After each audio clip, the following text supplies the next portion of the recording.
Hey guys, I wanted to go over some on-ground training today, specifically for running. So we know that running is essentially a single leg activity involving jumping up and down on one leg. And when that happens, we increase body weight by 2.5, almost 3 times. So if we don't have a strong core base and to be able to tolerate that load, it's gonna be like when we land, our body is it's going to be like essentially trying to fire a cannon from a canoe. We just are kind of all over the place. So we want to go over some on-ground training techniques to help ensure that our body can demand the loads placed on it for running. So there are certain skills that we need to have for running, and we're going to go over a couple of those today. So we're going to start with something simple and build to complex. So we talk a lot at the Gray Institute about running is essentially, we got 3 main ingredients here in this cookbook. We got the big toe, we got the belly, and we got the butt. And if one of those isn't working the right way, we got a problem with our recipe. So this first one here is going to be for the belly and the butt, because oftentimes running involves multiple movements and multiple drivers. So we're going to get 2 different drivers going for this supine bridges with pelvis and arm drivers in opposing directions. And the skill we're working on here is for neuromuscular stability and endurance. So we're going to give this a whirl here. Start with a hook lying position, kind of coming up here this way, but the arms are going to go opposite here. The hips are going to go down. So then when the hips come forward, we're creating an extended position, even though the arms are going into the ground, but relative to the body, we're in an extended position. So reaching all the way up here, dropping the pelvis down, and then pushing forward here. So down in the sagittal plane, down and up. You could always add to this by adding weight, okay? Sagittal plane, pelvic, and arm drivers. So now we're gonna go frontal plane, and we're gonna do opposing movements, because that's what happens in running, to turn on. Holy crap, the abdominals are getting turned on like crazy. This almost feels like that flossing dance move that kids are really good at that I'm not. So this is how Nicole will do her flossing on the dance floor. Okay, side, maybe not lying down. Side to side here, okay? You could do it faster like the kids do. That would be a tweak that you could enhance. Third one is going to be rotational movement. So it's almost like you're driving a car. Opposite, arms and legs. I could even, oh God, this is tough on the hamstrings. If I wanted to lift and make that tough as well, woo, you gotta have good control of the hamstrings, baby. So there's a good on-ground supine movement, okay? Next one here is going to be for the belly and the butt. This is going to be hip and core control. All right, so what we're going to be working on here is a prone hip and pelvic driver. So again, I say it's foot drivers to work on hip control. It took me a while to say that, sorry. All right, so I'll just shut up and I'll just do it. Okay, so what we're gonna do here, pelvic drivers and foot driver in a prone position. So triplanar movement. So we're going diagonal here. Notice we're coming down. Arms are going into flexion as well, so you're getting a little push up through there. This is transverse. Okay, you would do the same thing on the other side. Don't worry, I won't go through all of these. Mostly because you can hear me breathing. But again, making sure you're not doing this, but you're getting the pelvic rotation in as well, okay? Lateral movement, frontal plane, side to side. You could cross over.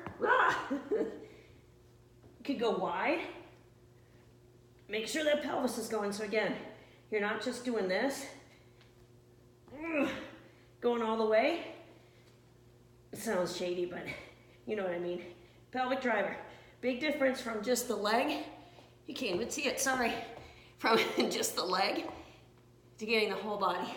I'll show you a side position here. Make sure you can see me. Side to side. Okay, then we've got supine. Let's get an angle here. Okay, I gotta think about what I'm doing here. So let's just start moving. Get the hip driver going. There we go. Now we'll do a push-up. Switch to the other side. Get that hip working on push-off. Glute squeeze at the top for extension, okay? Whew. Next one in. Oh, this is a good one. Here we go. Skill, postural control, meaning the belly. Having to control that body weight when you land and running. How are we gonna do it?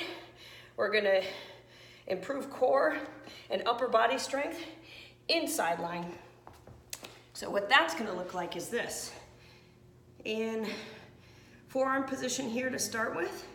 Okay, we're gonna lift up. Oh, you probably can't see very well. Let's go this way. Okay, sideline position here. So we're gonna start with simple. I said start with simple and go to complex. Let's just do an arm driver. So feet are stacked on top of one another. If it was somebody had trouble balancing, you could split the feet. But we're gonna come up here. Simple arm drivers to start with. Transverse plane, okay? Frontal plane. I'm doing an overhead driver here and sagittal plane. Looks like frontal plane, but I'm sideline. So I'm actually flexing and extending the shoulder, but it looks the opposite, okay? So now we could do the same thing with a foot driver. Coming up through here, you just put hand on the hip. You can put the arm up here if you want, wherever you want, okay? Sagittal plane, flexion extension. Frontal plane, sideline, transverse plane. Okay, whoa, don't go too far. Okay, now, I said simple to complex. Here we go. We're gonna be complex. Running, opposite arm and leg movement. So let's take it slow. Coming up sideline here. We're gonna go, let's start flexion extension. Okay, coming through here. Frontal plane. Combine them. Rotation.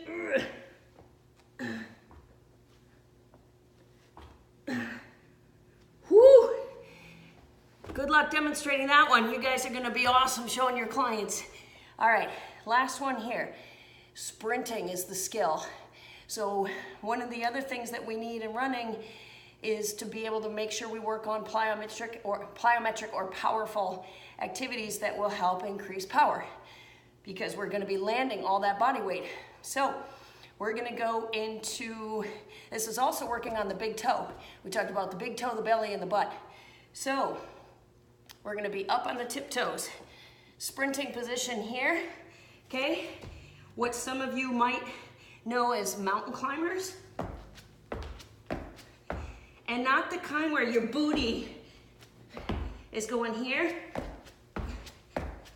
We want it butt staying low, okay? Sagittal plane.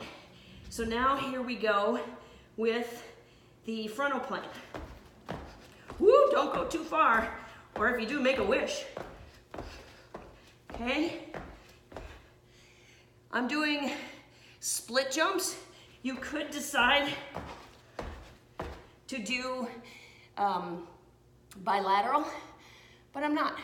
Because I want to make it synonymous with running, okay? It's harder this way. And then the last one, transverse. Innie and outie. It's hard for you to see. You'll be able to see here. Okay, again, if I'm a sprinter, I'm getting up in the block like this. That's even, we can have a split stance, because that's synonymous with sprinting. Sorry, I should show you this way here.